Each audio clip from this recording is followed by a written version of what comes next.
So after years of being on YouTube, in the past few months, I've made the most money I ever have from YouTube. I've seen the most views, the most new subscribers. I hit 10K subscribers, which any small YouTubers know is a very exciting milestone. And it naturally got me thinking about consistency because over the past 3 years on YouTube, you could argue I have been inconsistent. Sometimes I'd go months where I'm posting every week. Sometimes I'd go months without posting at all. Sometimes I'd post every other week. Like, I had no posting cadence that I really stuck to. But then you could also argue I have been consistent because over the years I've been on YouTube, I never stopped creating content. I always was constantly showing up, even if it was more or less month to month. And so it got me thinking about consistency in our content strategies. Does it really matter? What does consistency actually look like?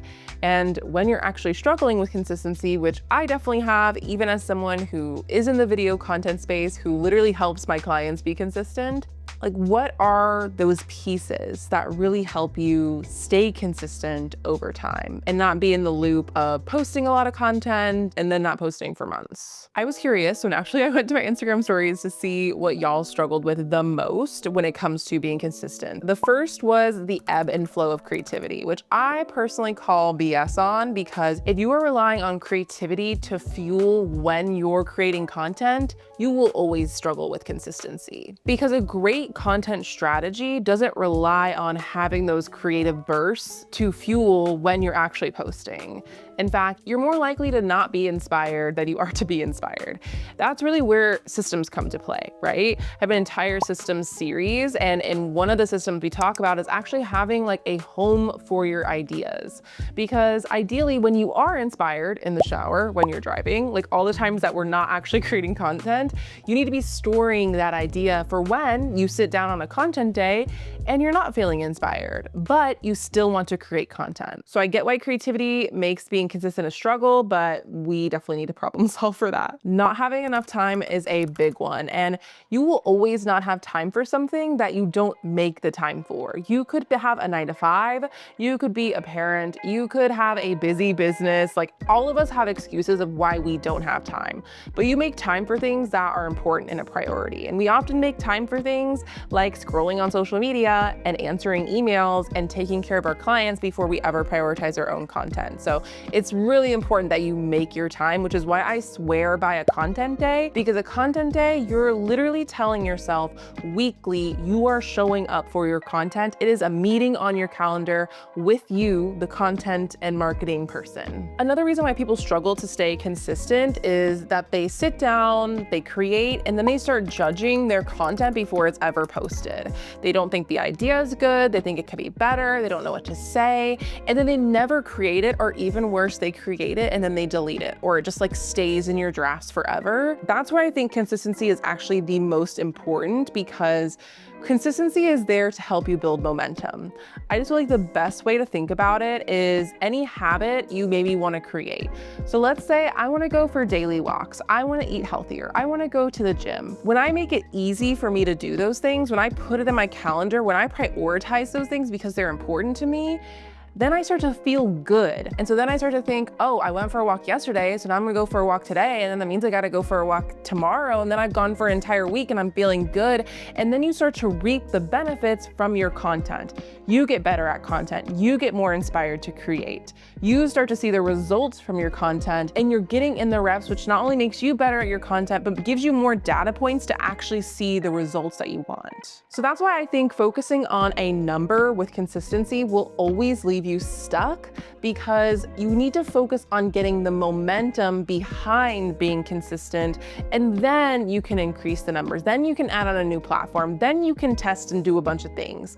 But when you don't have the momentum, that's where you get the ebbs and flows of consistency. Another thing is people just overwhelming themselves. So maybe you film a bunch of content, but you don't actually edit and post it. Or maybe you set aside time for a content day, but you realistically need way more time than you set aside, or you need to focus on way less things to actually be productive during that content day. Or another common reason why people struggle with consistency is you go all out for a rebrand, for a launch, for a promotion, for a fun series, and then crickets. You plan for the immediate, but you don't plan for the long term. And I think that's where things like 30-day Reels challenges, and keep in mind, this is from the person that did the first 30-day Reels challenge in 2020, is it's great for staying consistent, getting started, building momentum, getting that accountability. I like to think of it kind of like 75 hard, which I feel like got so popular online. You're doing all the things, you feel really great, and then what happens after the 75 days? What happens after the 30 days? That's when you have to have a plan for not just the 30 days, not just the month, not just the week of content, not even just the year of content, but thinking about the lifetime of your content presence is really what to focus on. And this got me thinking of my YouTube, right? Is that long term? Technically, I've been consistently putting in the work, putting in the reps.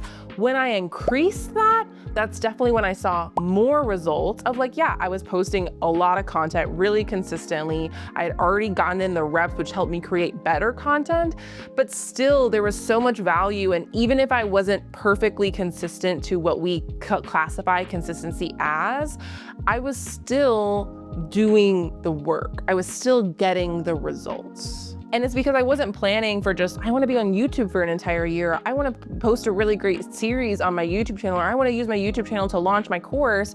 I was literally like, I am going to be a YouTuber. I am going to have YouTube as a main platform in my content strategy. I have seen so many people, even this year, with all the things going on with TikTok and Meta, and just people kind of being like, I want something new. I want to add on a new platform. I want to diversify to long form.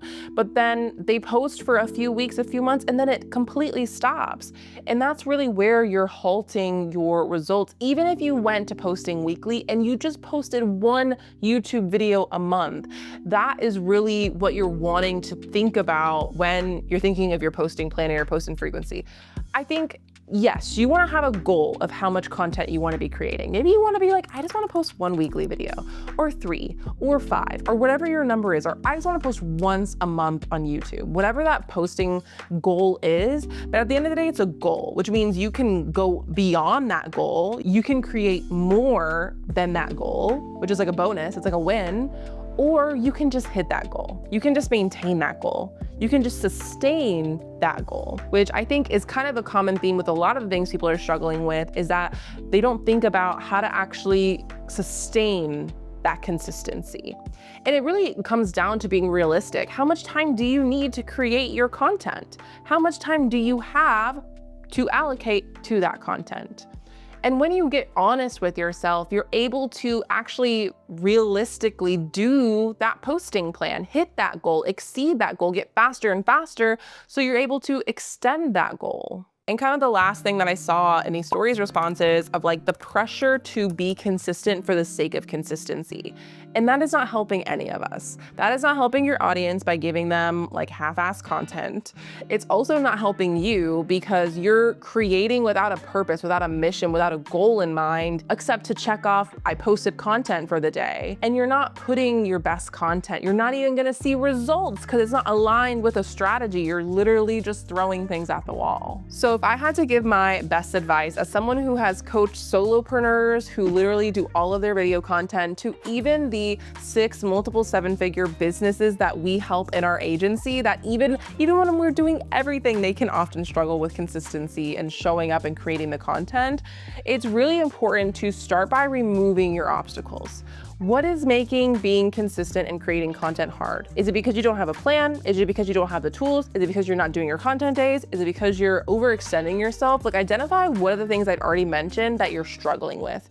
Remove the obstacle, make it easy. It's like going back to the goal of like, I want to walk every day. Then I need to set myself up for success. Do I need a treadmill? Do I need a walking buddy? Do I need to put walking on my calendar? Do I need to put my shoes and my walking outfit by the door? Remove the obstacles, make it easy. And I think we already talked about this with the creativity conversation, but if you're feeling unmotivated and discouraged by your results, by the content you're seeing, by low engagement, by having no one looking at your content, which I'm sure at least one person is looking at your content, so don't call them no one. But you have to embrace the flop days. There's a million excuses you can always throw at things, but you have to know that those are a part of the process. I am so detached from how my content performs because I know for me to be consistent, I can't be comparing myself to every other video content expert out there. For me to be consistent, I'm still going to post even if my videos don't do well, even if they don't get as much engagement as possible, because when you're constantly using those as motivating factors to be consistent, you will always stay inconsistent. And it also goes back to creating a plan. Like, what kind of support do you need? Do you need to hire someone? I'm getting to a point with my Instagram and my other content and repurposing that I know I need support. I'm literally going to become a client of my own agency because I recognize at the stage of my business and content, my content journey that I'm in, I know I'm needing more support so I can be creative, so I can be in a flow, so I can optimize my time for the ways that I need to be in my content and not for the things that I don't need to be doing anymore. This can be as simple as, do you need a really great tool that's gonna make editing easier? Do you need to simplify how you're recording? Do you need to have a place where your ideas live? Do you need to just organize your camera roll and your SD card? I know I constantly have to. But it goes back to removing the obstacles, comes down to creating a plan that you can actually sustain and maintain. So I know this was a little bit of a different episode, but I just kind of wanted to open up the conversation around being consistent, because whether you're a creator or you're a business owner, I feel like everyone struggles with this. And there are ways to be consistent. It is absolutely possible.